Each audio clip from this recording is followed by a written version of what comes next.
Hey everyone, Assalamu alaikum. This is Meherunnisa and welcome back to my new another blog. So guys, কেমন আছেন? I hope যে যেখানেই আছেন অনেক অনেক বেশি ভালো আছেন। আলহামদুলিল্লাহ আমিও ভালো আছি। তবে এই ভালো থাকার মধ্যে একটা দুঃসংবাদ আছে, আর সেটা হচ্ছে আমার ছোট ননদ মানে ছোট আপুর শ্বশুর মারা গিয়েছে। আমাদের তাওই শ্বশুর মারা গিয়েছে। তো আমাদের ফ্যামিলির সবাই সকাল সকাল দেখতে গিয়েছিলাম তাওইকে। তো সবাই দোয়া করবেন, এই প্রথম রমজানে তাওই শ্বশুর মারা গিয়েছে। তো সবাই তাওই শ্বশুরের জন্য দোয়া করবেন, আল্লাহ যেন তাকে জান্নাত নসিব করে। ছোট আপুর শ্বশুর বাড়ি থেকে আসতে আসতে আমাদের অলমোস্ট বিকাল হয়ে গিয়েছিল। For the second time long journey করেছিলাম, এই কারণে আমি অসুস্থ হয়ে পড়েছিলাম।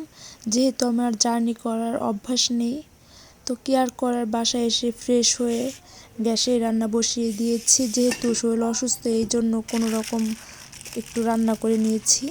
তো এখানে আমি ডাল দিয়ে টমেটো দিয়ে চচ্চড়ি করব, আর কবুতরের মাংস রান্না করব। কবুতরের মাংসটা আমি ভিজিয়ে নিচ্ছি পানি দিয়ে, আর শুটকি মাছ ভুনা করব। তো আজকে দ্বিতীয় সেহরিতে আমি এতটুকুই আয়োজন করব। আর রান্না বান্না শেষ করতে করতে অলমোস্ট মাগরিবের আজান দিয়ে দিয়েছিল। তো এই কারণে আজকে আমি ভাজা পোড়ার আইটেম বানাতে পারিনি।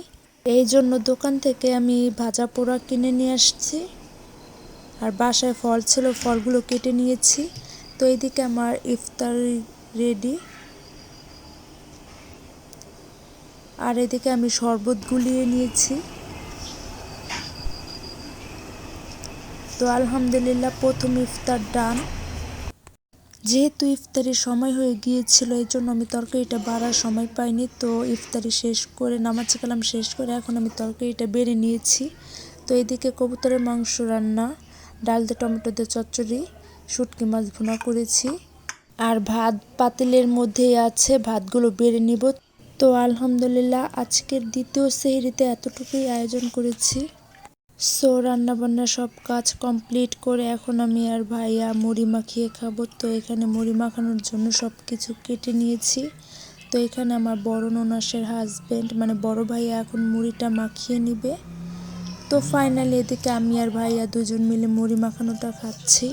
সো দেখতে দেখতে রোজা চলে আসছে, আর একটা রোজা শেষ হয়েও গেল। সো এখন আমরা সবাই মিলে সেহরি খাওয়ার জন্য উঠেছি, আর মসজিদের মাইকে সবাইকে ডেকে তুলছে।